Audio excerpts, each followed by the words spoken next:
you alluded to that you're kind of an artist, fixated on nostalgia. I always like to ask this question, like, of people that I just meet and kind of get to know.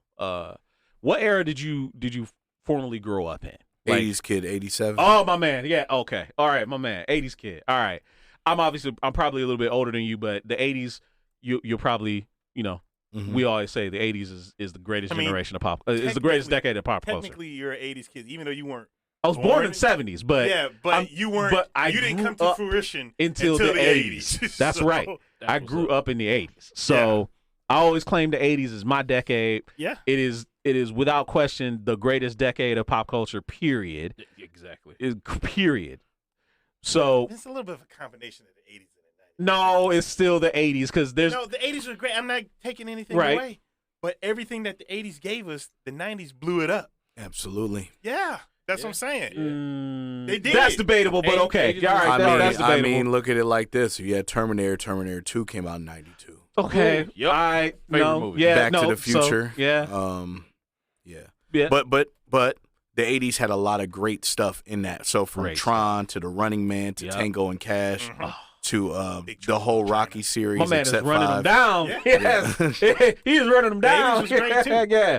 No, but what would you say has been, I know the 80s in general, has been a great influence on you, but what kind of like really turned you into a fan of nerddom, nerd culture? Was it the cartoons? Was it the video games? What is it? Well, to be honest, it would be easier just to say it's a melting pot for it. Sure. But to be honest, it was the music. It was the music. The music of the 80s or 8-bit music?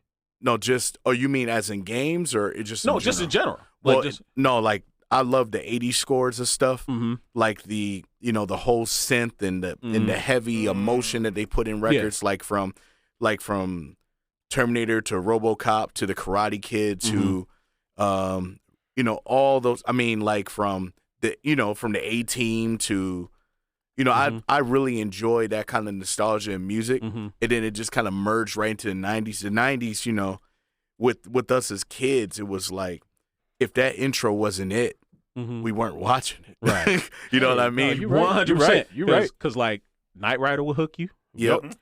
Airwolf will hook you. Yep. I'm trying to think what else would hook you. Magnum PI will hook you. Shockingly enough, MASH will hook you too. Yeah. True. Very true. Even though I would never watch that show, but the song, song will that pull was, you in. That was the thing, as when we were kids, that we knew it was time to go to bed because that song came out. That song still makes me sleepy to this day. Right? No, I hear you. No, that's 100% right. So obviously, one of the greatest songs of the '80s, synth pop, Harold Faltermeyer's "Axel F" from Beverly Hills Cop. To me is one of the best ones because it's just like you hear it and you just easily you know exactly what it's synonymous with. Oh yeah. It's just great. But you say that's what made you want to be a musician? Is that what made you want to be a musician? Or well, I was always inspired by that particular one because the thing is with my music, I just wanted to make it something you could feel.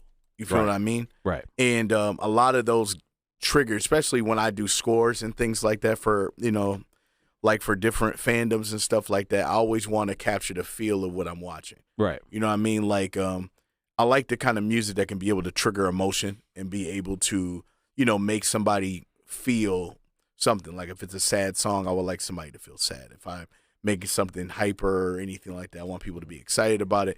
And like certain things like that with those inspirations, like from Michael Jackson to, believe it or not, Weird Al Yankovic earlier in the 90s to, man, there's a lot of different inspirations that came with that. And I was always inspired by the cartoon intros. You know what I mean? Like all this, you learn about the Teenage Mutant Ninja Turtles one or the Power Rangers, and you grasp on and connect with that show just because of that. Like one of the shows that's like a sleeper that people know about, but they don't really know how much energy it gave is King Arthur and the Knights of Justice. Oh, dude, that show used to every Sunday I will be watching. Exactly, at 11:30. Yeah. Loving weapons Wolf so said much. Golden Girls. That's I love Golden Girls. Girls. Thank you for being my friend. Yeah.